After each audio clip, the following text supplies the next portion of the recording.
Izinkan saya mengangkat 2 jempol dulu. Jadi praktis karir kepemiluan atau karir menjadi penyelenggara pemilu sudah sudah 18 tahun nih. Ya.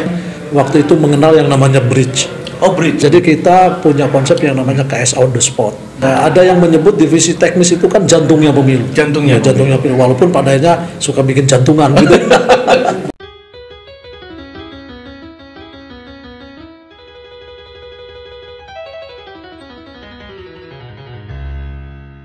Bismillahirrahmanirrahim. Assalamualaikum warahmatullahi wabarakatuh. Salam. Hai teman pemilih, welcome to podcast KPU Corner KPU Kabupaten Bogor. Dengan semangat 5S, salam, sapa, senyum, sigap, dan sehat, mari kita wujudkan pemilu dan pemilihan yang lebih baik, better. Masih bersama saya, Heri Setiawan, anggota KPU Kabupaten Bogor di Jalan Tegar Beriman nomor 35. Dan kali ini kita kedatangan tamu, Ketua Divisi Teknis Penyelenggaraan Pemilu KPU Provinsi Jawa Barat. 2 periode, ingat 2 periode. Jadi sudah hampir 10 tahun beliau menjabat. Selamat datang nih Kang Haji Indun. Selamat datang Kang Heri, juga teman pemilih semua. Terima kasih nih Pak Haji Indun sudah menyediakan waktu datang ke KPU Kabupaten Bogor. Dan kita nih agak memaksa sedikit ini untuk bisa mengisi podcast kami supaya kami bisa menjaga stabilitas soal produksi konten di media sosial kita semuanya untuk teman pemilih kita semuanya. Pak Andun. Mungkin saya panggil akrab mungkin Pak Andun aja ya Pak ya. Mohon maaf ini. Baik teman pemilih, sebelum kita mulai obrolan kita hari ini, jangan lupa subscribe, komen, share, dan nyalakan tombol loncengnya serta follow semua akun Instagram yang tersedia di bawah ini. Dari kita langsung ngobrol-ngobrol dengan Pak Haji Indun, ya, Indun Abdul Haq sebenarnya nama beliau lengkapnya itu. Kalau gelarnya nanti beliau sendiri yang sampaikan. Gitu. Pak Indun, dalam kesempatan kali ini kan di tengah acara sebenarnya sosialisasi undang-undang pemilu ya, terkait dengan pendaftaran partai politik peserta pemilu 2024 nanti. Nah selain itu sebenarnya selain sibuk dengan aktivitas kepemiluan di KPU Provinsi, Pak Andun ini sibuk apa nih sebenarnya? Boleh ceritakan sedikit Pak? Jadi terima kasih Kang Heri, juga teman pemilih Kabupaten Bogor. Jadi kalau dibilang kesibukan, sebenarnya sibuk sebenarnya. Banget pasti. Banget, ya. Tapi tentu sibuknya sibuk yang punya makna lah untuk kita mempersiapkan perhelatan pemilu 2024 yang akan datang. Tentu kalau dibilang sibuk kan sekarang komisioner itu kan dilarang ada syarat-syarat ya kalau untuk beraktivitas di luar gitu ya. Mau sekolah atau mau berorganisasi dan lain-lain. Jadi praktis sibuknya ini mempersiapkan pemilu 2024. Begitu. Luar biasa. Ya tentu sesuai dengan fungsi KPU Provinsi sebagai koordinator ya. Jadi kita sibuknya bersilaturahmi, supervisi kepada 27 kabupaten kota. Ya, agar tentu ini demi pemilu 2024 di Jawa Barat bisa berjalan dengan baik. Begitu. Tentunya tidak hanya pemilu tapi juga pemilihannya atau sekali. Pilkada di 2024 serentak ya. Nah, boleh diceritakan nih Pak Andun. Pak Andun ini profil pribadinya nih, lahir di mana, asli orang mana, sekolah di mana, gitu. Saya ceritakan Pak. Terima kasih teman pemilih. Saya Indun Abdul Haq. Saya aslinya Kuningan, Kuningan Jawa Barat. Kemudian kalau dikaitkan dengan pengalaman kepemiluan, memang sebenarnya saya ini backgroundnya nih guru, mengajar, pendidikan juga background ilmu pendidikan gitu ya. Tetapi tentu kita kan harus mensyukuri apa yang sedang kita jalani ya. Jadi saya sejak 2003 sampai dengan 2008 itu pertama kali ada KPU. Saat itu saya sedang mengambil master di Bandung di UPI. Kemudian ada pengumuman KPU, saya daftar KPU 2003 waktu itu. Jadi singkat cerita saya terpilih menjadi komisioner KPU Kabupaten Kuningan. Jadi itu pertama kali ada KPU, waktu itu saya memegang divisi sosialisasi dan pendidikan pemilih. Kemudian periode kedua 2008-2013 saya ikut seleksi lagi dan terpilih lagi. Periode kedua waktu itu langsung jadi ketua KPU Kabupaten Kuningan. Kemudian 2013 ke 2018 saya waktu itu mencoba daftar di KPU provinsi, ikut seleksi di level provinsi, dan alhamdulillah lolos juga begitu ya, 2013 ke 2018. Kemudian 2018 waktu itu saya ikut seleksi periode kedua dan qadarullah jadi lolos lagi.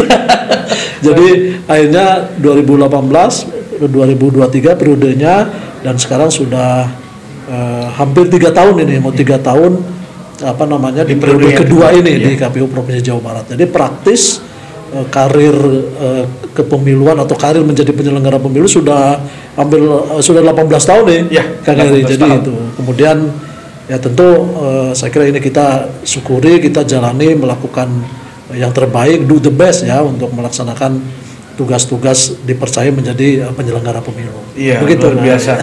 Ini awal kali beliau di kepemiluan ini luar biasa. Ini teman pemilih sudah melotok sekali namanya. Karena sudah hampir 20 tahun. Kalau seandainya itu baru masuk KPU-nya kemudian melahirkan, istri melahirkan, punya anak pertama, itu udah kuliah sekarang. Anak yang pertama udah kuliah itu. Nah, ini mungkin bisa diceritakan sedikit nih Pak Andun. Pastinya selama 18 tahun terakhir ini, tinggal sisa 2 tahun ya untuk di provinsi yang periode kedua, ada suka dan duka. Nah, boleh ceritakan nih Pak Andun, suka dan dukanya apa? Sukanya dulu baru, atau dukanya dulu baru sukanya? Terserah, silakan. Jadi bicara suka duka itu saya kira dalam proses hidup itu selalu ada ya, ada. Termasuk tidak hanya di penyelenggara pemilu ya, dalam kehidupan apapun. Tapi tentu selama hampir 20 tahun saya melakukan kuliah di Universitas Kehidupan. Di KPU ini kan tentu banyak suka dan dukanya. Saya kira kalau bicara hidup kan selalu seimbang ya. Ada kanan kiri, ada suka dan duka dan lain. Jadi kalau bicara sukanya di penyelenggara pemilu itu tentu kita bisa kenal banyak orang. Orang, banyak teman, banyak sahabat, kemudian juga banyak pergaulan dan lain-lain ya. Tidak hanya dalam konteks pertemanan, dari sisi wilayah kita punya banyak teman di di berbagai provinsi dan lain-lain ya. Nah, satu sisi itu sukanya kita banyak teman. Kemudian yang kedua, tentu menurut saya ini saya rasakan sendiri, kita bisa memberikan sisi manfaat lah begitu ya. Bisa manfaat, apalagi dalam konteks demokrasi ya, yang tentu wujudnya adalah kita menjadi penyelenggara pemilu. Kita kan punya kebanggaan lah ya, bahwa kita melalui penyelenggara pemilu ini bisa menghasilkan para pejabat-pejabat publik pejabat publik yang paling tidak ada peran kita menjadi penyelenggara pemilu begitu ya.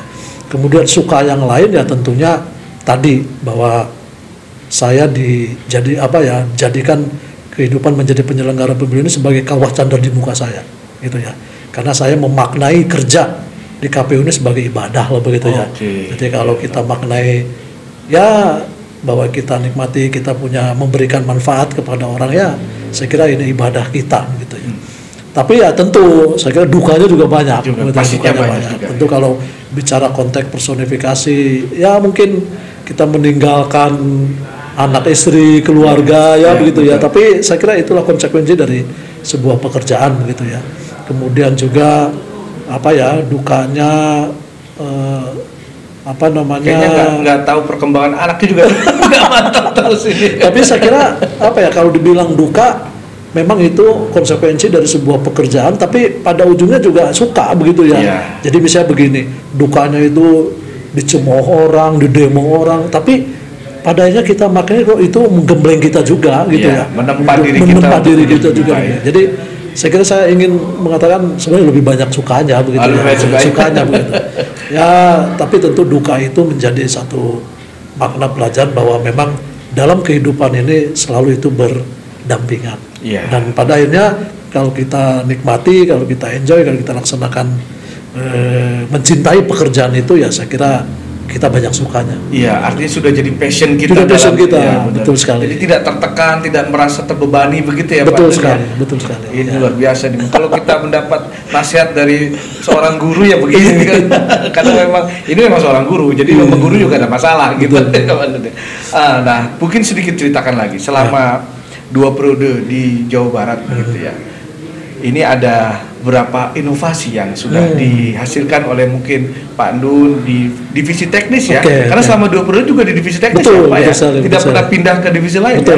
Waduh, masih divisi teknis. Bisa diceritakan ada inovasi-inovasi yang di Jawa Barat? Yang jelas kalau bicara inovasi ataupun sesuatu yang yang saya bawa ataupun saya tularkan di teman-teman di Jawa Barat ya. Yang pertama tentu yang saya ingat betul itu, saya kebetulan alhamdulillahnya ya diberikan kesempatan waktu itu mengenal yang namanya bridge. Bridge. Building Resources and Election and Democracy and Governance begitu ya. Jadi salah satu model strategi pelatihan peningkatan sumber daya manusia khususnya penyelenggara ya. Nah, saat itu saya sebenarnya waktu itu masih di Kabupaten Kuningan. Saat itu saya ketua KPU Kuningan periode 2008-2013 diberikan kesempatan mengenal bridge. Saat itu saya melakukan yang terbaik pada saat pelatihan. Kemudian ternyata qadarullah saya dipilih waktu itu menjadi fasilitator. Jadi ikut TTF namanya, Train to Facilitator, langsung oleh IEC, Australian Electoral Commission, KPU Australia begitu, dan dipilih. Waktu itu pelatihan selama 2 minggu di Bali, dan lagi-lagi karena saya melakukan yang terbaik ya menurut saya, waktu itu saya dipilih untuk keliling Indonesia lah begitu. Mewakili bridge ini ya? Ya, jadi saya diutus sebagai fasilitator, dan alhamdulillah sudah terakreditasi. Saya dikirim ke Papua, ke Gorontalo, ke Sulawesi, ke Kalimantan dan seterusnya begitu. Nah, pengalaman hidup itulah yang kemudian saya bawa di Jawa Barat dan saya terapkan untuk peningkatan kapasitas kualitas sumber daya manusia penyelenggara dalam berbagai event pelatihan BIMTEK. Saya bawa model metodologi bridge ini gitu ya, karena memang ya saya sudah alhamdulillah menjadi fasilitator yang terakreditasi lah begitu ya. Itu yang pertama. Kemudian yang kedua, di pengalaman Pilgub 2018 waktu itu ada 7 pembaruan BIMTEK gitu ya. Jadi saya waktu itu menjadi penyelenggara Pilgub, saya analisa karena yang namanya badan ad hoc penyelenggara PPK, PPS, KPPS, knowledge, pengetahuan, skill kepemiluan itu kan ditransformasikan melalui BIMTEK gitu ya. Karena itu menjadi jalannya begitu ya. Waktu itu saya berpikir BIMTEK kita ini harus ada pembaruan begitu ya. Waktu itu ada 7 pembaruan yang salah satunya tadi model partisipatif, BIMTEK-nya ada simulasi. Kemudian waktu itu Pilgub Jabar anggarannya luasa, waktu itu kita tambahkan, kalau dulu BIMTEK KPPS itu 1 orang, kita 4 orang gitu ya. Kemudian juga ada penanaman model materi-materi etika penyelenggara pemilu dan lain-lain. Dan jadi dengan demikian tentu ada output ya dari hasil Pilgub Jabar 2018 waktu itu, hasil pemungutan perhitungan suaranya bisa berjalan dengan baik gitu ya. Nah, sisi lain tentu kreativitas, inovasi dan lain-lain, saya kira ini juga terus kita analisa ya sesuai dengan juga perkembangan. Misalnya soal bagaimana kita memberikan excellent service ya kepada penyelenggara, kepada peserta pemilu, kepada para pemangku kepentingan kita. Ya misalnya soal saya waktu itu di pemilu Pilkada 2020 semacam excellent service, kita melakukan koordinasi, supervisi, asistensi kepada peserta pemilu. Peserta pemilu ya? Peserta pemilu. Jadi jadi kita punya konsep yang namanya KS on the spot. Jadi kita memberikan pelayanan terbaik kepada peserta pemilu agar nanti banyak hal yang tentu menjadi kekurangan kelemahan itu bisa terdeteksi secara dini dan lain-lain. Jadi kreativitas inovasi itu menurut saya menjadi menjadi satu spirit, satu semangat ketika kita ada satu niat yang kuat untuk quality continuous improvement gitu ya. Jadi melakukan perbaikan dari sisi kualitas secara kontinu. Saya kira itu mungkin catatan saya dalam beberapa hal kalau bicara soal kreasi dan inovasi. Mungkin ada persiapan khusus misalnya dari divisi teknis Jawa Barat untuk 2024 misalnya. Kira-kira apa yang terbaru sekarang ini? Jadi yang pasti ada yang menyebut divisi teknis itu kan jantungnya pemilu. Jantungnya pemilu. Walaupun padanya suka bikin jantungan gitu. Buat peserta pemilu. Termasuk juga penyelenggara. Jadi divisi teknis itu mengampu tahapan-tahapan strategis. Sejak awal misalnya pendaftaran, verifikasi, penetapan partai, kemudian setelah itu dapil, setelah itu kemudian pencalonan, ya pemungutan penghitungan suara, rekap dan lain-lain. Nah, tahapan-tahapan strategis itu kan banyak melibatkan publik, banyak melibatkan pemangku kepentingan. Jadi yang sedang kita lakukan dan kita tanamkan tentu secara institusi penyelenggara kita, kesempatan yang baik ini menjelang pemilu 2024 yang saya analisa ini kan kita waktunya kosong ini ya. Jadi saya suka membandingkan 2019, 2017, 2018 itu kita sibuk. Tetap sibuk ya. Tetap sibuk waktu itu mempersiapkan pilkada. Gitu ya. Nah, pemilu 2024 dimulai tahun 2023, tahun 2022 itu waktunya kosong, tidak ada event politik kan? Nah, kesempatan waktu yang kosong ini kalau kami di divisi teknis lakukan untuk mitigasi, melakukan mitigasi, risk management elektoral, ya, melakukan risiko manajemen kepemiluan, termasuk juga menurut saya ini meningkatkan capacity building kita, membangun kapasitas sumber daya manusia kita, manpower kita gitu ya, agar nanti dalam pelaksanaan tahapan itu kita sudah siap gitu ya. Jadi bicara persiapan pemilu 2024 sekarang saya kira kita bisa memaksimalkan waktu yang luang ini untuk melakukan langkah-langkah tadi, mitigasi, risk management, capacity building dan lain-lain. Di samping tentu yang paling penting adalah melakukan edukasi, riset juga mungkin ya, melakukan riset, ya, melakukan kajian-kajian analisa ya terhadap evaluasi pemilu yang sebelumnya. Gitu ya. Saya kira itu yang bisa kita lakukan agar pemilu 2024 yang digambarkan dinamikanya luar biasa, saya kira kita bisa well prepare ya menghadapi dinamika yang complicated yang akan datang. Gitu. Apalagi misalnya di 2024 ini pemilunya itu khawatirnya beririsan dengan pilkada dengan pemilihan ya. Mungkin gimana tantangannya itu Pak Andun? Saya kira betul sekali. Jadi tentu menghadapi tahapan yang beririsan antara tahapan pemilu 2024 dengan pemilihan 2024 memang tidak bisa dihindarkan akan ada tahapan-tahapan yang beririsan ya. Tapi tentu tahapan yang beririsan ini kita bisa mitigasi, kita bisa prediksi, kita bisa forecasting gitu ya. Dari sekarang gitu. Antisipasinya apa, solusinya apa, dengan tentu meningkatkan koordinasi, konsolidasi dan lain-lain gitu. Jadi tahapan beririsan itu memang tidak usah menjadi sebuah kekhawatiran yang berat begitu ya, sejauh kitanya bisa memitigasi sejak dini. Gitu ya, langkah-langkah solusi alternatifnya seperti apa. Saya kira saya selalu ya kalau menganggap kalau dalam pemilu itu ada masalah besar, ada big problem begitu ya, itu menurut saya jangan anggap masalah, tetapi anggap itu challenge gitu ya. Tantangan. Ada yang menyebut divisi teknis itu kan jantungnya pemilu. Jantungnya pemilu, walaupun padanya suka bikin jantungan gitu. Beririsan itu nanti gimana nih? Malah nanti kita bisa lari dari masalah. Tapi kalau beririsan itu dijadikan challenge, dijadikan tantangan, ada sense of responsibility, muncul rasa tanggung jawab kita, itulah tantangan yang harus kita selesaikan, yang harus kita hadapi. Bentuk tanggung jawab menghadapi tantangan itu ya kita mitigasi, kita belajar, kita kajian, kita riset dan lain-lain gitu ya. Termasuk membangun relasi untuk menambah literasi dan pemahaman kita. Betul sekali. Jadi saya kira sekali lagi problematika dalam pemilu itu tidak bisa dihindarkan. Saya kira itu sunatullah. Tetapi jangan anggap itu masalah. Tapi anggap itu challenge untuk kita hadapi. Saya kira saya nggak perlu masuk ke pertanyaan berikutnya nih soal tantangan dan kendala di di divisi teknis Jawa Barat menghadapi pemilu 2024. Karena tantangan dan kendala itu harus dihadapi. Justru dengan challenge itu menjadi kawasan dari muka buat kita. Kita bisa tentu harus belajar, harus merapatkan barisan, harus konsolidasi, harus edukasi. Jadi kalau kita anggap challenge apapun, saya kira justru balik kepada kita. Berarti kita harus lebih well prepared.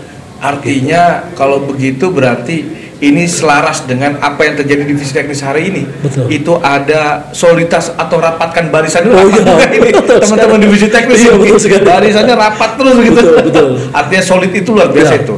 Itu bagaimana membangun komunikasi di antara para penyelenggara tingkat kabupaten kota supaya mereka tetap rapat dan solid serta luar biasa itu, apa namanya, loyalitasnya artinya. Betul. Jadi saya kira membangun kebersamaan, membangun chemistry yang dalam di antara kita semua itu kan sebenarnya berbagai cara, banyak hal itu ya. Tetapi yang paling penting itu saya kira membangun membangun common sense, membangun isu bersama, kemudian membangun rasa tanggung jawab dan lain-lain itu. Kalau dicari cara, metode, strategi saya kira banyak lah gitu ya. Tetapi yang paling penting bagaimana, inilah tugas provinsi. Tugas provinsi itu kan melakukan koordinasi, supervisi, asistensi terhadap kabupaten kota. Jadi kita membangun yang paling dasar itu adalah sharing ya, berbagi pengalaman, berbagi pengetahuan, berbagi tantangan dan lain-lain, sehingga itu ada kesamaan visi gitu ya di antara kita. Termasuk berbagi pengalaman pengalaman dan lain-lain. Sehingga saya kira dari itulah mulai rasa terbangun, bukan ketika ada masalah di kabupaten kota, itu bukan urusan kita, tidak begitu. Tapi kita memberikan masukan, saran, ya, berbagi pengalaman. Sehingga dari situlah karena saking intensifnya akhirnya kita menjadi satu tubuh yang sama gitu ya, penyelenggara pemilu. Ini mungkin tipsnya nih kayaknya nampaknya, sehingga divisi teknis di bawah pimpinan Pak Andun itu sangat rapat barisannya. Jadi mau dari kota kabupaten mana, kalau ada kegiatan di situ mereka pasti juga merapat begitu ya. Iya, betul sekali. Ini sampai kedengaran suaranya dari sini, ramai juga di luar ini. Baik, sudah kita dengarkan semua begitu.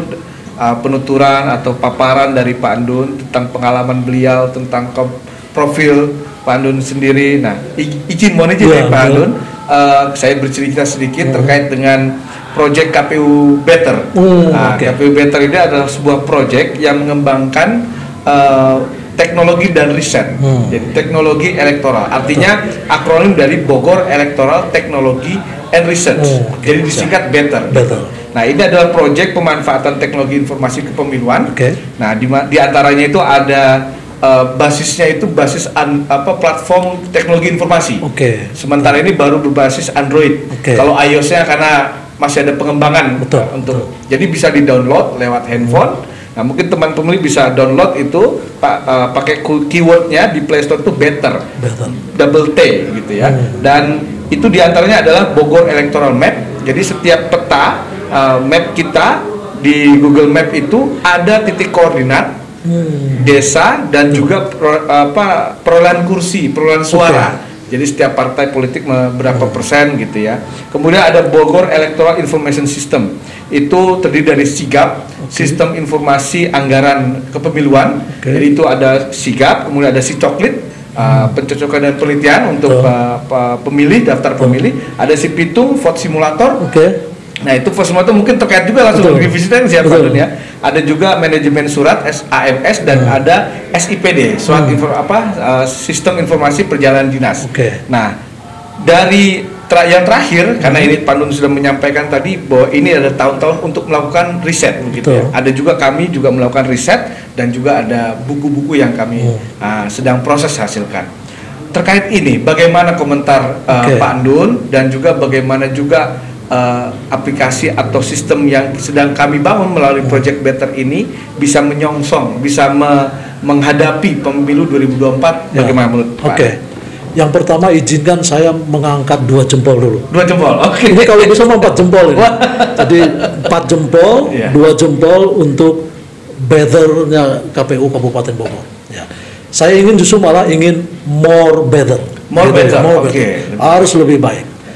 Kenapa saya ingin ini? Karena Kabupaten Bogor seperti kita ketahui ini kan kabupaten yang sangat besar, sangat besar.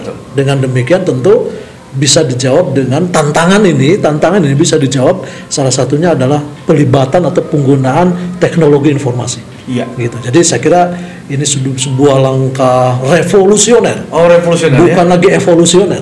Tapi revolusioner yang dilakukan oleh teman-teman Kabupaten Bogor dengan prinsip pertama. Saya kira ini kan membuka partisipasi publik dengan luas. Jadi teman pemilih di Kabupaten Bogor kalau ingin mengetahui apa saja tadi soal hasil perolehan suara, soal ini, soal itu, tinggal mungkin klik-klik saja. Tinggal klik saja di web kami gitu. Di web KPU Kabupaten Bogor. Sehingga kan ini mendorong partisipasi masyarakat partisipasi publik. Saya kira hakikat dari sebuah demokrasi itu kan partisipasi dan kompetisi. Nah, jadi partisipasi ini sudah luar biasa. Bogor penduduknya besar, ya, pemilihnya banyak, dengan penggunaan teknologi Better ini kan di mana saja nggak mesti datang ke KPU Kabupaten Bogor, tinggal bisa klik. Jadi partisipasi itu yang pertama. Yang kedua dari sisi transparansi.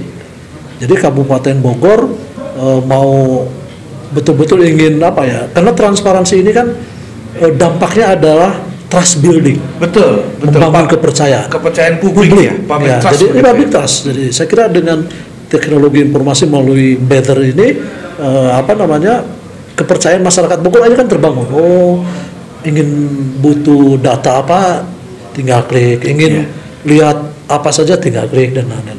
Jadi yang kedua adalah transparansi, dan yang terakhir tentu akuntabilitas. Jadi dengan cara seperti ini publik, masyarakat Kabupaten Bogor yang di mana saja berada, yang cukup banyak ini bisa bisa melihat kinerja lah.